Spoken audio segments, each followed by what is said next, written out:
आज पहले बात तो मुझे बड़ी खुशी है कि ये जो ट्राइब्यूनल्स हैं ये फिर से काम करना शुरू हुए हैं। ट्राइब्यूनल्स क्यों ज़रूरी थे, हम यहाँ पर क्यों आज मैं यहाँ पर क्यों पेश हुई हूँ, ये जो पिटिशन मैं लेकर आई हूँ इलेक्शन ट्राइब्यूनल में, ये क्या मैं एक सीट के लिए लड़ रही हूँ? नहीं। आप मेरे पीछे जितने भी लोग देख रहे हैं जो खड़े हैं, ये सब NA 151 के वोटर हैं। ये सब वो लोग हैं कि जिनके हक पे 8 फरवरी को डाका डाला गया। आज अगर हम यहाँ खड़े हैं तो हम उस डाके का हिसाब मांगने खड़े हैं। जो इलेक्शन एक्ट के तहत जो कानून है, आपने 180 दिन के अंदर वोटर को उसका हक देना होता है। वो 180 दिन कब के गुजर गए, मगर आज भी ये लोग यहाँ जो खड़े हैं ये अपने हक के मुंतजिर हैं, इंसाफ के मुंतजिर हैं। तो मुझे उम्मीद है कि ये इलेक्शन ट्राइब्यूनल्स जो हैं ये एक मुस्बत तरीके से आगे चलेंगे। मगर आज मैं ये जरूर कहना चाहती हूँ कि जो पिटिशनर हैं इस केस में, जो रिस्पोंडेंट थे जिनके खिलाफ मैं पिटिशन लेकर आई हूँ, पीपल्स पार्टी के मूसा गिलानी साहब जो हैं, उन्होंने अजर्नमेंट मोशन मांगा। मुझे तो समझ नहीं आ रही है कि वो क्यों कतरा रहे हैं पेश होने से। इसका तो सिर्फ यही मतलब हो सकता है कि वो खुद भी जानते हैं कि उनकी जीत नहीं है, ये एक डाका है और इस डाके का हिसाब देने को वो तैयार नहीं है।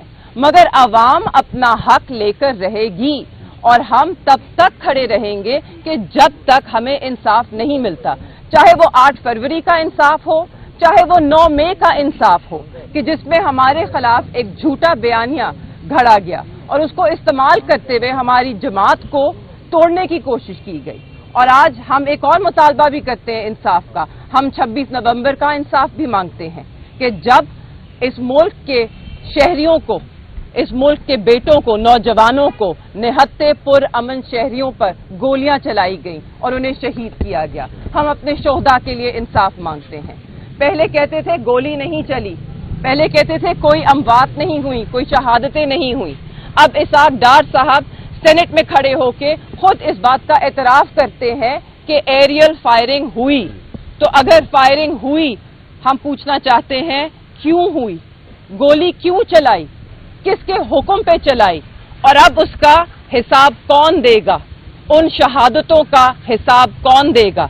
उन माओं को कौन जवाब देगा कि जिनके आंखों की ठंडक आपने छीन ली?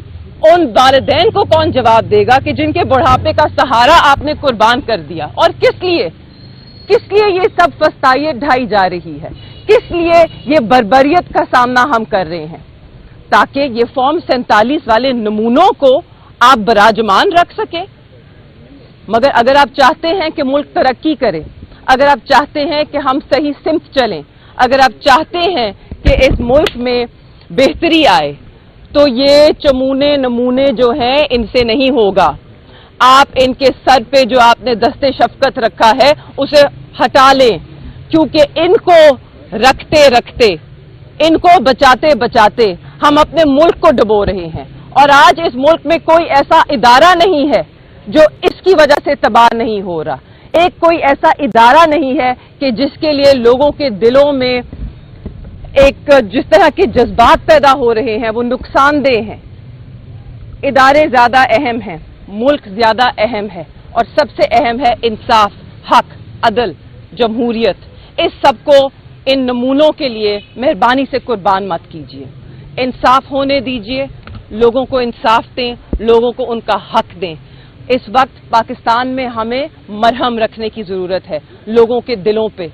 लोग दुखी हैं, लोगों की चादर चार दीवारी पामाल की गई है, लोगों का वोट छीना गया है, लोगों की आवाजें बंद की गई हैं, मगर फिर भी लोग सवाल पूछ रहे हैं, लोग इंसाफ मांग रहे हैं। तो मेरी गुजारिश है रियासत पाकिस्तान से कि अपने ही लोगों के साथ इस तरह नाइंसाफी मत करें। शुक्रिया।